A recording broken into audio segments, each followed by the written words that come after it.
Amma orada mahiyyətcə bir fərqi biz görməliyik. Mülkiyyətə münasibət məsələsindən hər şey doğur. Demək, kapitalizmdə mülkiyyət toxunulmaq olmaz və mülkiyyət toxunmaq da insan haqlarının ən böyük problemi olaraq görülür. İslamda mülk Allahındır və sən ona görə artırdığını sən özündən vermirsən kiməsə. Sən Allahın mülkündən Allahın digər bəndələrinə bu bölgüdə pay verməlisən. Bunu ona görə də tənzimləmə qaydası daha çox mülkiyyətə olan münasibətlə bağlıdır. Amma burada mülkiyyətə olan münasibət də başqa bir reallığı ortaya qoyur. İslama yanaşmada iki prinsip bu günləri bizim diqqətimizi cəlb edir.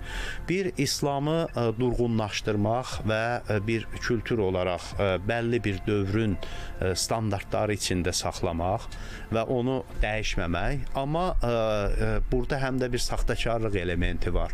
Müasir dövrün bütün naz neməti, imkanları, deyək ki, lükslarını sən qəbul eləyirsən, onun içində yaşayırsan, amma xəyalən özünü əsr-i saadətdə yaşamış kimi göstərirsən.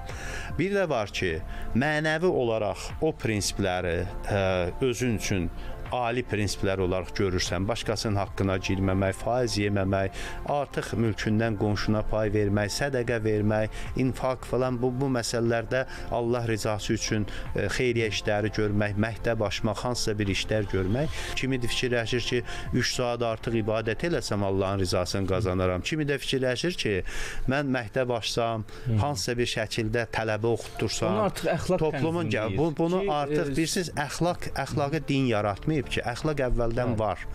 Din əxlaqı xatırladan bir mexanizmdir. İndi məsələn elə ölkələr var ki, orada kranı qoyurlar, minlərlə uşağın gözü qabağında kimisə edam edirlər, güya bunu əxlaq kimi qiymətləndirir. Amma bu əxlaqsızlığın başqa bir formasıdır. Yəni başqasının gözü qarşısında kimisə səni edam eləməyin, kiməsə güya ibrət verirsən, amma bu əslində kimdəsə travma yaradırsan, kimdəsə qorxu yaradırsan. Bu da dinin əxlaq dini olmağından çox qorxu dini olması mahiyyətinə gətirib çıxarır və İslam arealında da əslində qorxu dini əxlaq dininə qalib gəldiyinə görə rəzalət, səfalət və demək bu cür terror mühitinin canlı tutulması davam eləməkdədir və budur əsas problem.